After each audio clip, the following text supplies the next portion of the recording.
142 करोड़ जनसंख्या वाला देश भारत जनसंख्या की दृष्टि से दुनिया में शीर्ष स्थान रखता है। यानी दुनिया की कुल आबादी के 18% लोग भारत में रहते हैं और भारत के पास पूरी दुनिया की जमीन का 2% हिस्सा है। कहा जाता है जिस देश में युवा अधिक होंगे उस देश का विकास दोगुनी रफ्तार से होगा। भारत को युवा भारत भी कह सकते हैं क्योंकि कुल आबादी का 40% 25 साल से कम उम्र के लोग हैं। मैं युवा कहूँ तो पहला शब्द यह समूचा भारत का युवा कहेगा बेरोजगारी। भारत में जो जितना ज़्यादा पढ़ा लिखा है उसके बेरोजगार होने की संभावना उतनी ज़्यादा है। मार्च 2024 में अंतर्राष्ट्रीय श्रम संगठन ILO की एक रिपोर्ट बताती है कि भारत में कुल बेरोजगारों में 80% युवा हैं। द इंडिया एम्प्लॉयमेंट रिपोर्ट 2024 के मुताबिक पिछले करीब 20 सालों में भारत में युवाओं के बीच बेरोजगारी लगभग 30% बढ़ चुकी है। साल 2000 में युवाओं में बेरोजगारी दर 35.2% थी जो 2022 में बढ़कर 65.7% हो गई है। अंतर्राष्ट्रीय श्रम संगठन ILO और इंस्टीट्यूशंस ऑफ ह्यूमन डेवलपमेंट ने मिलकर यह रिपोर्ट तैयार की। रिपोर्ट बताती है हाई स्कूल या उससे ज़्यादा पढ़े युवाओं में बेरोजगारी का अनुपात कहीं ज़्यादा है। सबसे ज़्यादा बेरोजगारी ग्रेजुएट डिग्री धारकों में पाई गई। इनमें महिलाएं सबसे ज़्यादा प्रभावित समूह हैं। 2022 में ऐसी महिलाओं की संख्या पुरुषों के मुकाबले 5 गुना ज़्यादा थी जो ना तो कोई नौकरी कर रही हैं ना ही किसी तरह की पढ़ाई या ट्रेनिंग कर रही हैं। रिपोर्ट कहती है युवा महिलाओं के बेरोजगार होने की संभावना पुरुषों के मुकाबले कहीं ज़्यादा है। कुछ डराने वाले आंकड़े जो आपको दंग कर देंगे। 2021 में भारत में युवाओं की आबादी 27% थी जो 2036 तक घटकर 21% हो गई।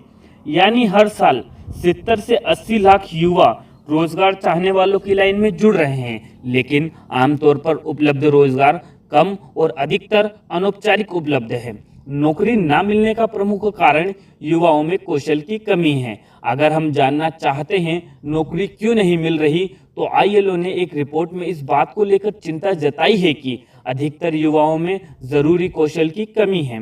रिपोर्ट बताती है 75% युवा ईमेल में अटैचमेंट के साथ डॉक्यूमेंट भेजने तक में सक्षम नहीं हैं। 60% युवा कंप्यूटर पर कॉपी पेस्ट जैसे बहुत सामान्य काम भी नहीं कर पाते। बहरहाल अगर हम हाल ही में संपन्न ओलंपिक में भारत की युवा प्रतिभा का कौशल जानते हैं तो यहाँ भी हमें निराशा हाथ लगती है।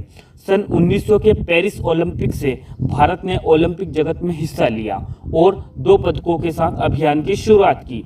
तब से लेकर अब तक भारत ने 25 ओलंपिक्स खेल में हिस्सा लेते हुए कुल 41 पदक जीते।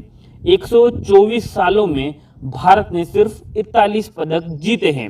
अमेरिका ने इसी साल 40 गोल्ड व 126 मेडल जीते हैं। हमारे पड़ोसी चीन ने 40 गोल्ड व 91 कुल पदक जीते हैं। 124 साल में भारत ने खेल जगत के विश्व पटल पर जो किया है उससे ज़्यादा चीन ने एक ओलंपिक में किया है। यह दर्शाता है हम दशकों पीछे हैं। खेल जगत में भी हमारा देश वह कामयाबी हासिल ना कर सका जो कई छोटे देशों ने हासिल की। 140 करोड़ लोगों का हमारा देश फिजी से भी कम मेडल पाता रहेगा। सच कहूँ तो हर 4 साल में भारत का दिल टूटता रहेगा क्योंकि भारत के स्कूल आज के स्कूल को मैं अगर टैलेंट किलर कहूँ तो कोई बड़ी बात नहीं। देश की युवा की प्रतिभा पर जरा भी संदेह नहीं है, लेकिन देश के युवा का उछाल किस दिशा में है यह डरावना व भयानक है। देश का युवा मनोरंजन के नाम पर गाली परोसने वाली यूट्यूबर केरी मिनाटी जिसको देश के 4 करोड़ युवा फॉलो करते हैं, विश्व पटल पर भारत के नाम का लोहा बनवा रहे परवेज खान को नहीं जानते जो 20 साल की उम्र में ट्रैक एंड फील्ड में भारत के गौरव का प्रतीक है। युवा फॉलो कर रहा है सॉफ्ट पोर्न परोसने वाले फेक इन्फ्लुएंसर को। इसका परिणाम व्यापक स्तर पर सामने आ रहा है। जानिए, भारत में हर 20 मिनट में एक रेप केस हो रहा है, यानी हर घंटे 3 महिलाएं रेप का शिकार होती हैं।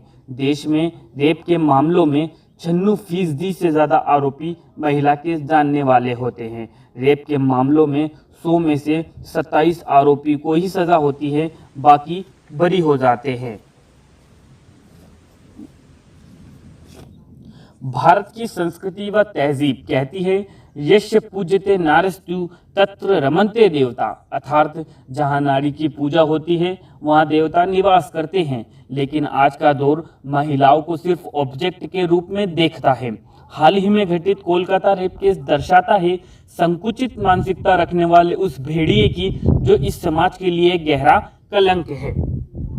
कलंक की गहराई को, मस्तिष्क को एकत्रित कर जानने का प्रयास करोगे तो छोटे स्तर पर एक अश्लील रील्स को शेयर करना भी इस वातावरण को जो जहरीला है इसको बढ़ावा देने जैसा है।